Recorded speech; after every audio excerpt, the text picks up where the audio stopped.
नमस्कार। सुबह के 10 बज चुके हैं और वक्त हो चला है 10 के एजेंडे का। मैं हूं आपके साथ ऋतु तिवारी पोखरियाल। बुलेटिन की शुरुआत करेंगे। केदारनाथ में विकास कार्यों का जायजा लेंगे पीएम।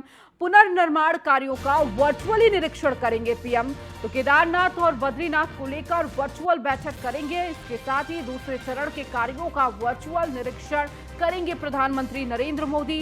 पुनर्निर्माण के 10 कार्य इसी साल पूरा करने पर यह निरीक्षण है। तो केदारनाथ और बद्रीनाथ को लेकर वक्त वक्त पर प्रधानमंत्री नरेंद्र मोदी खुद इसका जायजा लेते हैं। किस तरह वहां पर विकास कार्य चल रहा है, खुद वहां पर जाते भी रहते हैं और देखिए उनका विशेष लगाव भी है। और केदारनाथ में विकास कार्यों का जायजा वर्चुअली लेते हुए नजर आएंगे प्रधानमंत्री नरेंद्र मोदी। तो पुनर्निर्माण कार्यों का वर्चुअली निरीक्षण करेंगे। केदारनाथ बद्रीनाथ को लेकर ये वर्चुअल बैठक होगी। तो दूसरे चरण के कार्यों का वर्चुअल निरीक्षण करेंगे प्रधानमंत्री मोदी। तो 10 कार्य इसी साल पूरा करने पर यह निरीक्षण होगा।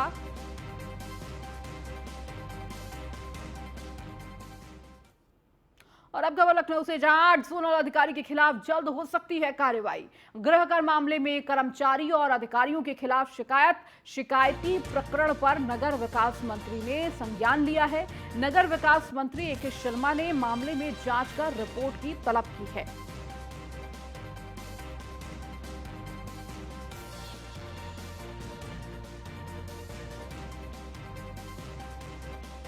नगर विकास मंत्री ए.के. शर्मा ने मामले में जांच कर रिपोर्ट की तलब की है। तो 8 जोनल अधिकारी के खिलाफ जल्द हो सकती है कार्रवाई। तो गृहकर मामले में कर्मचारी और अधिकारियों के खिलाफ शिकायत मिली थी, जिसके बाद अब शिकायती प्रकरण पर नगर विकास मंत्री ने संज्ञान लिया है। और अब खबर उन्नाव से है, जहां मुस्लिम युवकों ने हिंदू छात्रा पर मदरसे में पढ़ने का बनाया दबाव। तो विरोध करने पर छात्रा और उसके परिजन को दी गई भद्दी गालियां। पुलिस वहीं मुस्लिम युवक बोले स्कूल छोड़ो, मदरसे में पढ़ो। तो पीड़ित परिवार ने मौरावा कोतवाली में कई बार प्रार्थना पत्र भी दिया। तो मौरावा पुलिस ने नहीं की कोई सुनवाई। अब मामला पुलिस अधीक्षक के दरबार में पहुंचा हुआ है। हिंदू जागरण मंच के प्रांतीय मंत्री विमल द्विवेदी एसपी से मिले हैं।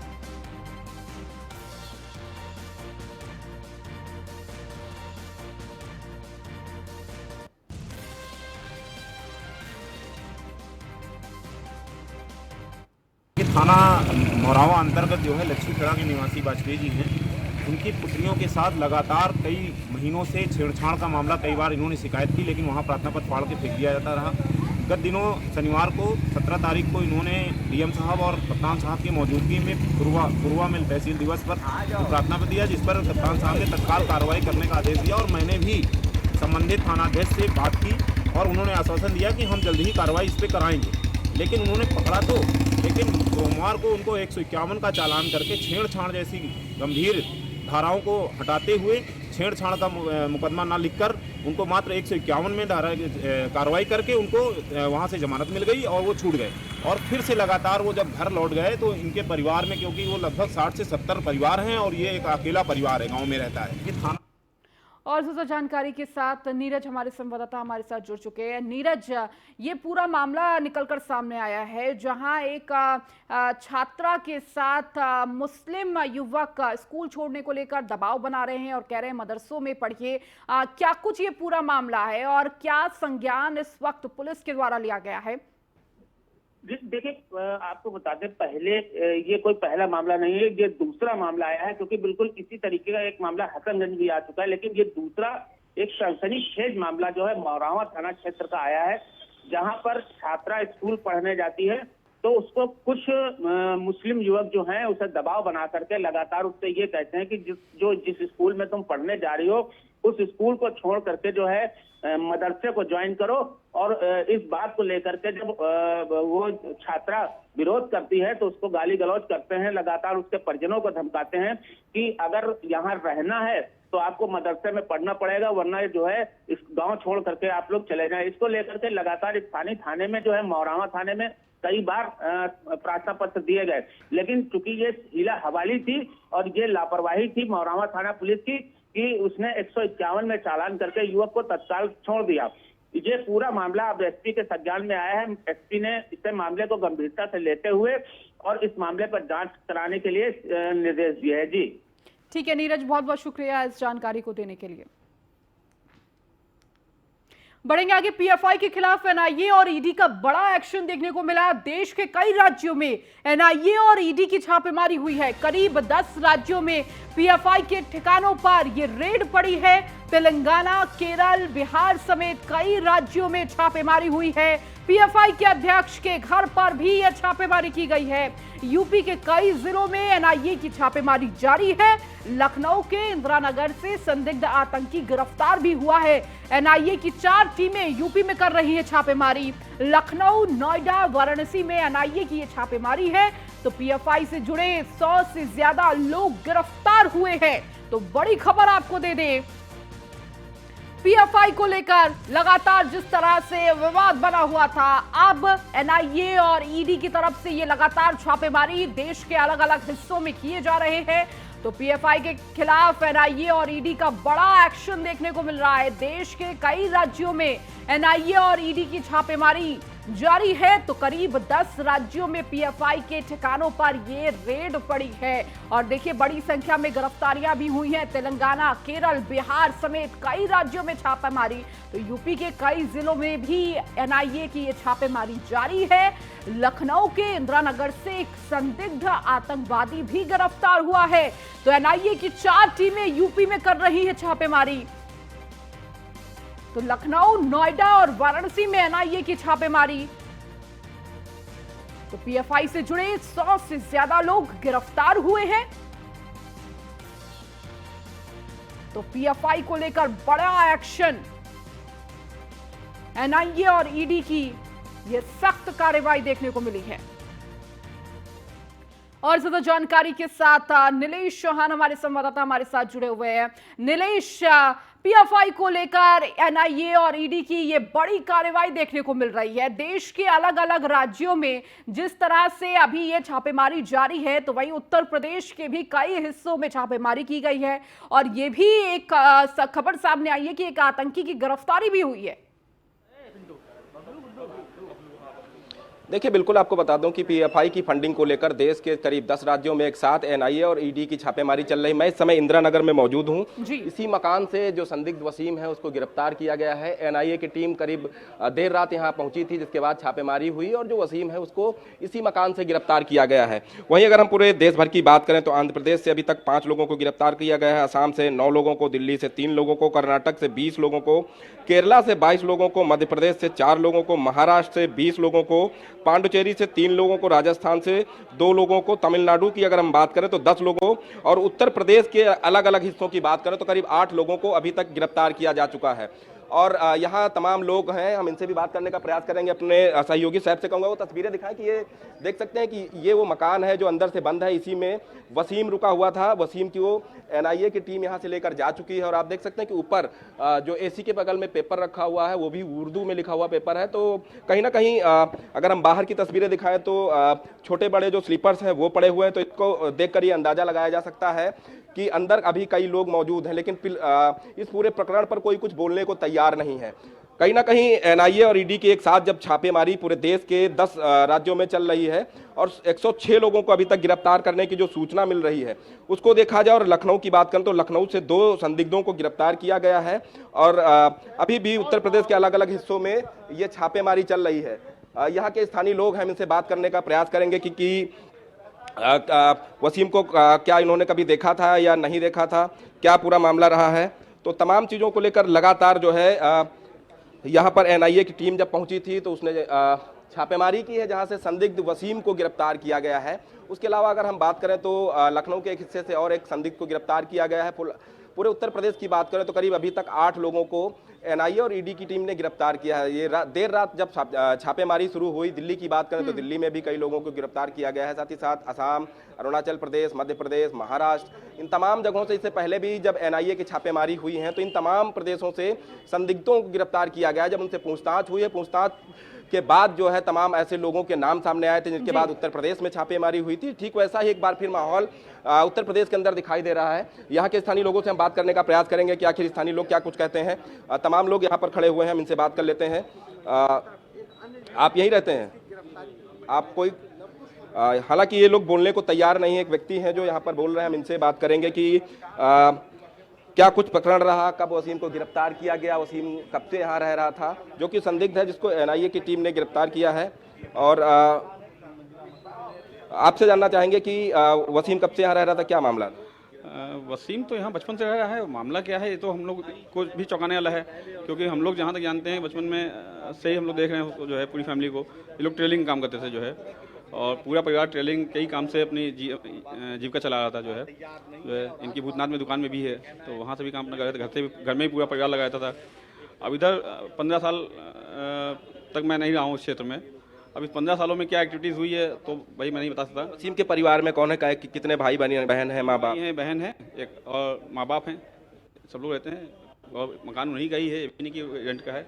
और बचपन से हम लोग उनको देख रहे हैं जो है, और बड़ा चौंकाने वाला मामला है कि आज ये घटना जो है। देखिए, इनका कहना है कि वसीम को ये बचपन से जानते हैं, टेलरिंग का काम पूरा परिवार करता है, लेकिन क्या 15 सालों में घटनाएं हुई, कहाँ वसीम का तार जुड़ा, जिसके बाद एनआईए और ईडी की टीम जब देर रात यहाँ पहुंची थी, जिसके बाद पड़ताल हुई तो संदिग्ध वसीम को हिरासत में लिया गया है। अगर पूरे देश भर की हम बात करें तो 106 लोगों को अभी तक हिरासत में लिया गया है। लखनऊ की, अगर उत्तर प्रदेश की हम बात करें तो एनआईए और ईडी की 4 अलग अलग टीमें उत्तर प्रदेश के अलग अलग हिस्सों में जो है पड़ताल कर रही हैं। चाहे हम लखनऊ की बात करें, नोएडा की बात कर लें, अलीगढ़ की बात कर लें, या पूर्वांचली की जिलों की बात कर लें, उन तमाम जगहों पर लगातार पड़ताल जारी है। कहीं ना कहीं शाम तक ये जो संदिग्धों का आंकड़ा है वो बढ़ सकता है।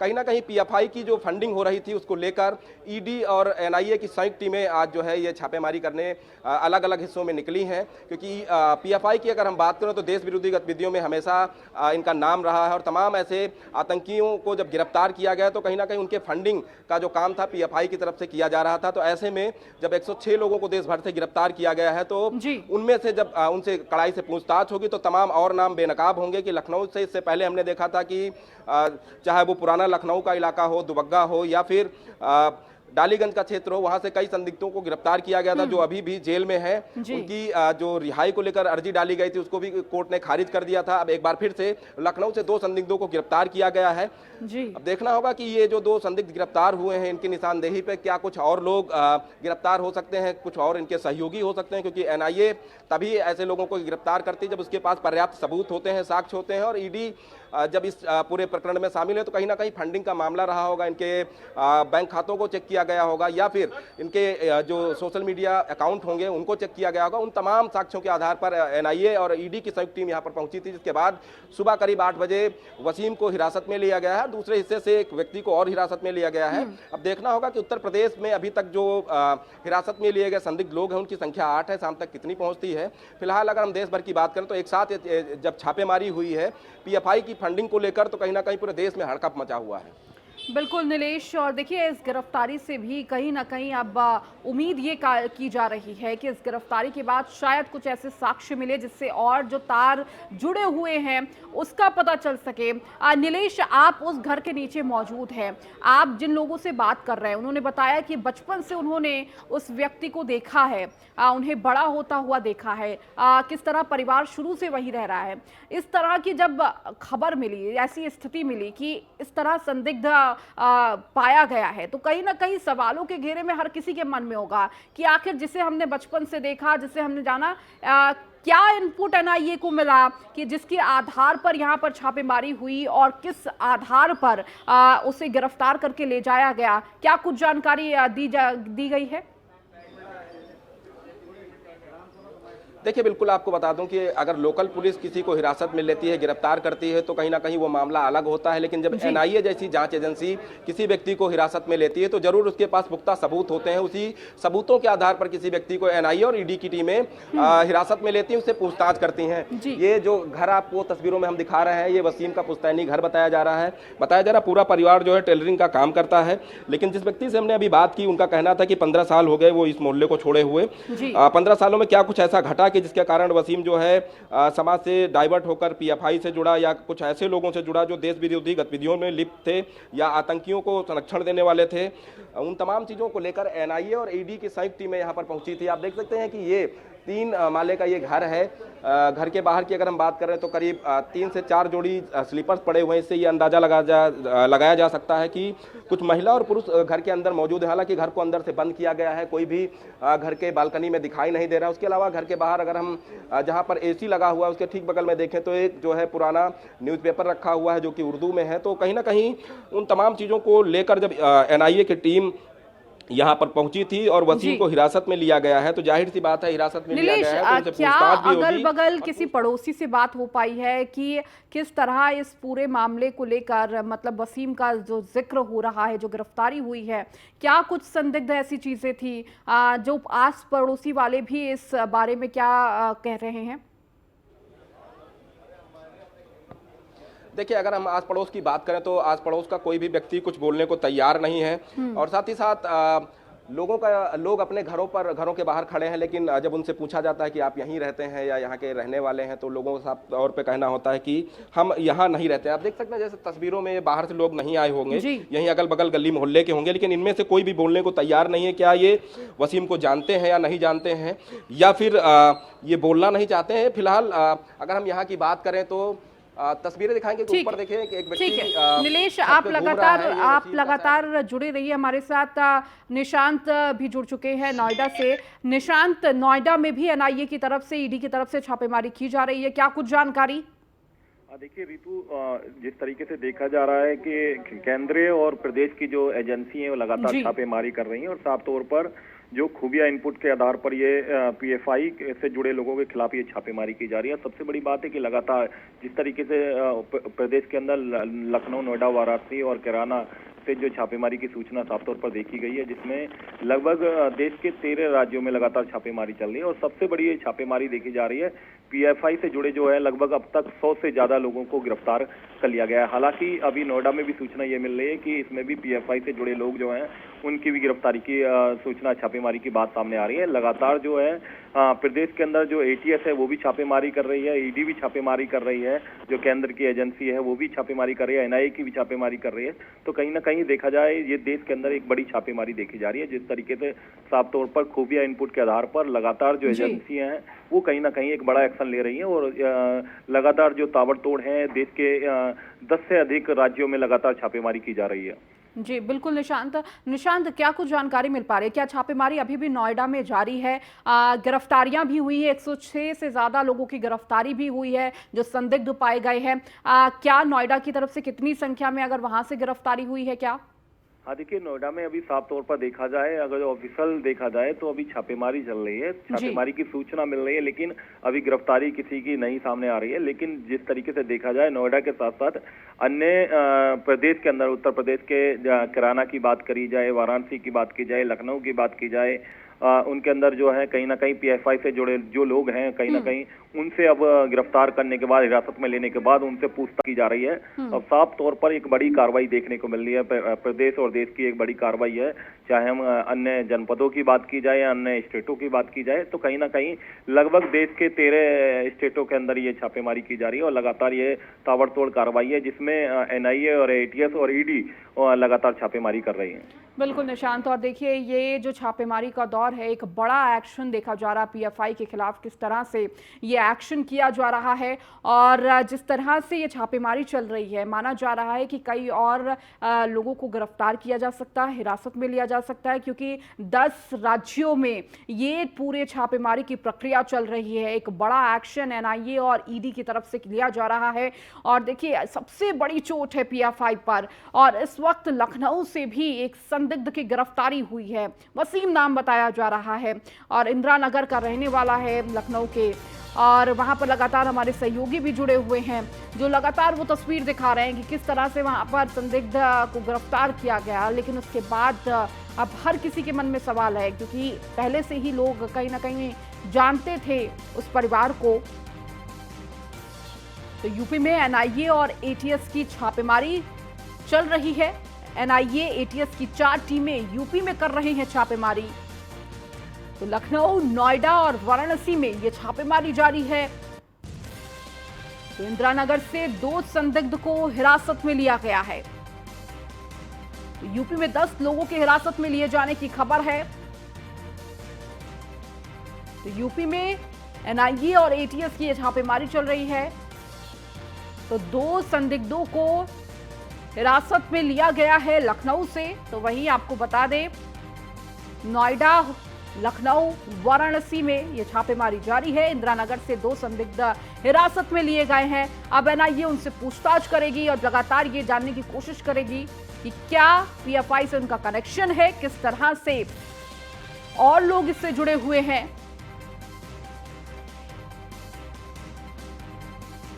तो देश के कई राज्यों में एनआईए और ईडी की छापेमारी जारी है। करीब 10 राज्यों में पीएफआई के ठिकानों पर यह रेड पड़ी है। एक बड़ी चोट पीएफआई का खेल लगभग खत्म। तेलंगाना, केरल, बिहार समेत कई राज्यों में यह रेड पड़ी है। यूपी के कई जिलों में एनआईए की छापेमारी जारी है। और देखिए, अब तक कई लोगों के हिरासत में लिए जाने की खबर है। 106 लोग हिरासत में लिए गए हैं। आपको बता दें, इंदिरा नगर से 2 संदिग्धों को हिरासत में लिया गया है। इसके साथ ही लगातार ये छापेमारी जारी है और लोग भी हिरासत में लिए जा सकते हैं। तो 100 से ज्यादा लोगों को गिरफ्तार किया गया है।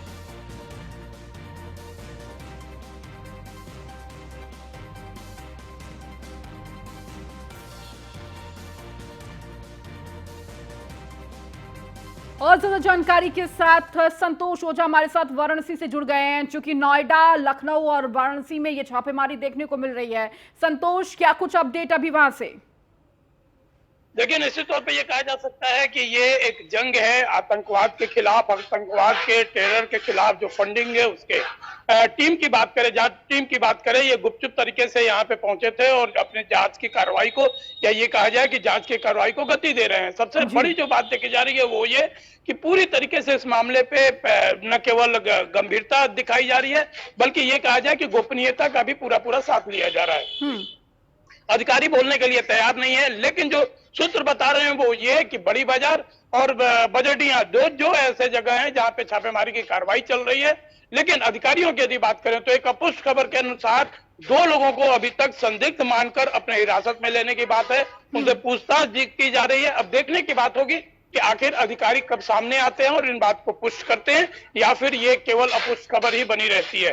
जो भी हो, लेकिन निश्चित तौर पे ये कहा जा सकता है कि तमाम शहर में, या ये कहा जाए कि शहर के तमाम हिस्सों में हड़कंप मचा हुआ है। लोगों में इस बात का खौफ है, इस बात का डर है कि कहीं उनकी ओर भी ये निशाना न हो, खास करके ये आलम मुस्लिम इलाकों में है। और दूसरी ओर यदि शहर की बात करें तो शहर में एक अलग सा उत्साह इस बात के लिए देखा जा रहा है कि लोग परेशान थे आतंकवाद से, लोग परेशान थे इन गतिविधियों से जो देश के विरोध में है, राष्ट्र विरोधी है। तो स्वाभाविक सी बातें हैं कि कुछ लोगों में जहां इस बात की उत्सुकता है कि आखिर चल क्या रहा है, क्या गिरफ्तारियां हो रही हैं और अधिकारी किस मुकाम तक पहुंची है, तो वहीं दूसरी तरफ लोगों में डर भी देखी जा रही है। जी बिल्कुल संतोष, और देखिए, कहीं ना कहीं आतंकवाद के खिलाफ ये चोट है और ये चोट होना बेहद जरूरी है। जिस तरह से अलग अलग इलाकों में, अलग अलग राज्यों में कई ऐसी गतिविधियां हुई जिसका सीधा कनेक्शन पीएफआई से जुड़ता हुआ नजर आया। और देखिए, ये अब जो बड़ी कार्रवाई हुई है, इससे कहीं ना कहीं एक बड़ी चोट कह सकते हैं आतंकवाद के खिलाफ। हमारे साथ दिल्ली से हमारे संवाददाता वसीम हमारे साथ जुड़े हुए हैं। वसीम, क्या कुछ जानकारी मिल रही है इस वक्त दिल्ली में भी, चूंकि छापेमारी जारी है? और दिल्ली से अभी जो हेड है दिल्ली के, इसमें राष्ट्रीय जो इनके हेड हैं उनको गिरफ्तार कर लिया गया है। और पूरे देश भर में 100 से ज्यादा गिरफ्तारियां हुई हैं पीएफआई संगठन से। और एनआईए और ईडी और स्टेट पुलिस, ये तमाम जो एजेंसियां हैं इस पर कार्रवाई कर रही है। और हमारी जो सेंट्रल एजेंसी है, होम मिनिस्ट्री के द्वारा ये तमाम चीजें की गई हैं। तो अभी देखने वाली बात यह है कि किस तरीके से पीएफआई का जो कनेक्शन निकाला जा रहा है कि टेरर फंडिंग के मामले में, और ये जो ट्रेनिंग कैंप जो इनके लग रहे हैं, इन सब पर या अलग अलग मामलों पर ये सारी गिरफ्तारियां की गई हैं। ठीक है वसीम, बहुत बहुत शुक्रिया। संतोष और नीलेश, आपका भी बहुत बहुत शुक्रिया इन तमाम जानकारियों को देने के लिए।